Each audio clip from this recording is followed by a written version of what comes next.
Magko-convert tayo ngayon ng main axle sa GY6125. At gagamitin nating main axle ay pang Mio. Ayan, yung mahaba pang Mio. Tapos yung maiksi ay yung stock niya. Kailangan natin yung mahaba para maikabit yung mags or yung rim ng Mio.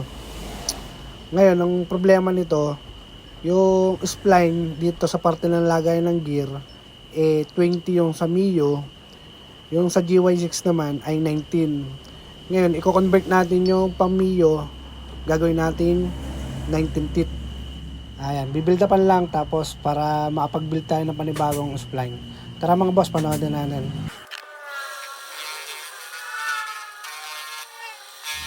Mga boss, okay na. Lalagyan naman natin ngayon ng ngipin. Ayan nga pala yung naging setup natin dyan. Dividing head. Tapos tinutukan lang natin ng tailstock para hindi makibo. Tapos yung talim, gawa nga lang pala natin yan. Hinubog ko lang doon sa gear, sa spline. Tapos ito naman yung naging computation niya. 40, tapos number of teeth, kung ilan yung ngipin. Yung 40 yun yung drive, tapos yung 19 yun yung target natin kuning ngipin.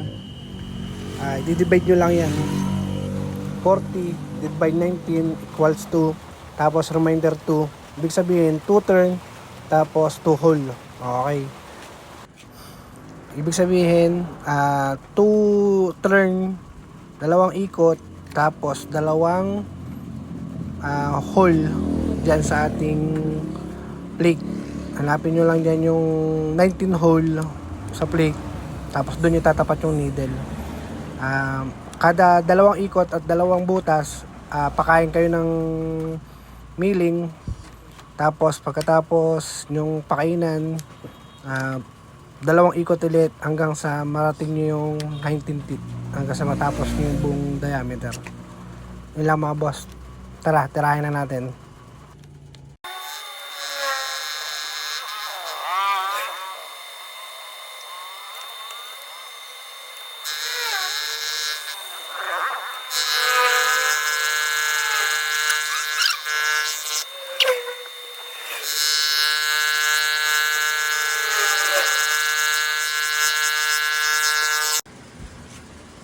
Yan mga boss, okay na.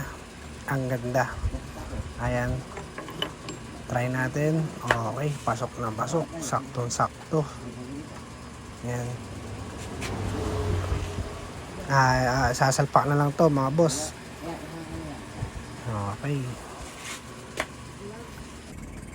Ayun, mga boss, nakasalpak na. Ayan, tingnan natin dito sa kabila.